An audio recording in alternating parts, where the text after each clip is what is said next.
Hey everyone, and welcome to today's Explainer. You know, the tech world literally never sleeps. And what might look like a bunch of totally isolated events out in the news, like, say, a new video game dropping, a sudden market dip, or a rocket launch, are actually deeply intertwined. They're like ripples in a pond completely reshaping our digital economy.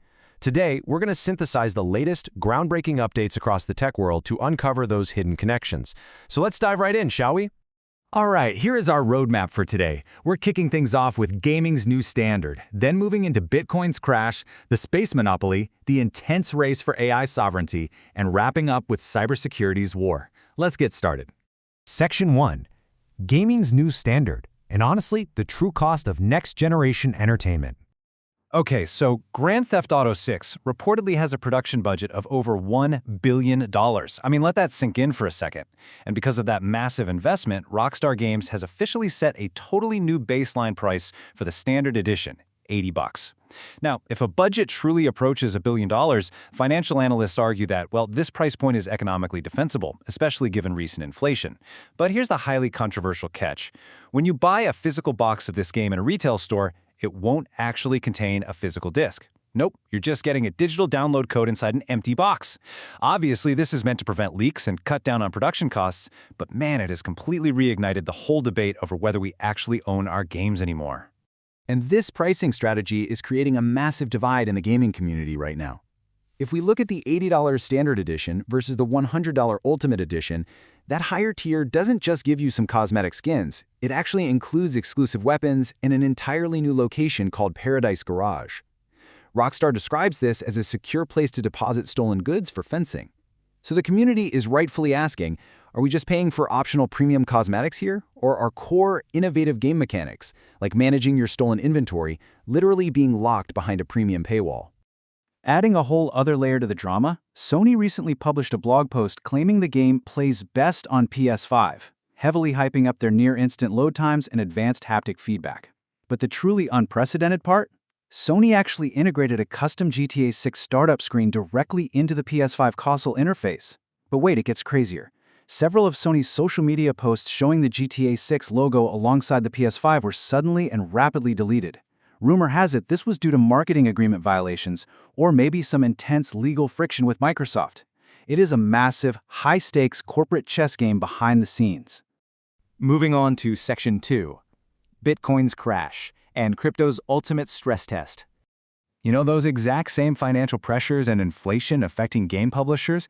Well, they're currently clashing head-on with a plunging cryptocurrency market. Is crypto winter back? That is the absolute biggest question on every investor's mind today. Bitcoin just experienced one of its steepest declines of 2026, sharply dropping right below that psychological threshold of $60,000. That is a roughly 16% decline just from the month's peak. And as you'd expect, it sent shockwaves of anxiety across the entire market, dragging major altcoins like Ethereum and Solana right down with it. So what's actually causing this sudden drop? Well, it's not just one thing. There are three intertwined financial factors driving this downturn. First off, we're seeing net outflows from spot Bitcoin ETFs for the first time in months. Basically, American investors have suddenly turned into net sellers. Second, we've got a strengthening US dollar, which is being driven by expectations of Federal Reserve interest rate hikes. That puts heavy pressure on all dollar-denominated assets. And third, we're seeing reduced purchases by Strategy, formerly known as MicroStrategy. They are the largest corporate Bitcoin buyer out there, so them slowing down is raising some serious concerns about their debt-funded acquisition model. To really put this into perspective, we have to look at the scale of the fallout. Over $1 billion in liquidations occurred in just 24 hours. $1 billion. Traders who had leveraged long positions were just forcibly exited from the market. And here is why this matters to everyone, not just crypto fans. Because major banks, pension funds, and ETFs are so deeply involved now, this level of volatility doesn't stay contained. It directly impacts traditional investors. Bitcoin just isn't a niche, speculative asset anymore, guys. It's a foundational pillar of the broader financial ecosystem. All right, Section 3, the space monopoly. We're talking about privatizing the stars. Shifting our focus from digital markets to physical infrastructure for a second, commercial interests are aggressively capturing orbital real estate. I mean, just look at this cadence. One launch every 2.5 days. SpaceX has already conducted over 85 successful launches so far in 2026 alone. It's a completely unprecedented scale. They literally just sent another 24 Starlink satellites into low Earth orbit, which brings their total up to over 6,000 satellites. Traditional competitors like Blue Origin and Area Space, and honestly even national space programs, they simply haven't been able to match the staggering speed. So how on Earth, or rather off Earth, have they achieved this kind of monopoly? It comes down to reusable Falcon 9 rockets that can fly up to 20 times. SpaceX has completely transformed the fundamental economics of space travel. Back in the old era, it cost around $10,000 to send a single kilogram to orbit, but in the SpaceX era, it is under $1,500.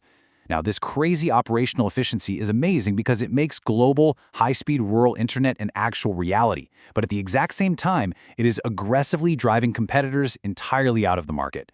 However, we have to talk about the dark side of this. There's a real environmental and scientific cost to this rapid expansion, and the astronomical community is raising some very urgent concerns. Recent studies are showing that satellite trails are causing light pollution in roughly 20% of twilight observations from our ground-based telescopes. Furthermore, with over 6,000 satellites currently up there and a stated goal of 42,000, the sheer density is massively increasing the risk of what's called Kessler syndrome. That's a catastrophic chain reaction of orbital collisions that could literally render space completely unusable for decades. Because of this, we're seeing very serious calls for international space regulations. Section 4. AI Sovereignty and the Geopolitical Tech Race. So this global race was actually sparked by a massive wake-up call over in Europe, when the US government recently restricted the AI company Anthropic from offering its models outside America. European companies literally lost their service overnight. It was a stark reminder of the danger of relying entirely on US-based AI. Enter the French company Mistral and their brand new Mistral OCR4. This tool utilizes something called intelligent OCR.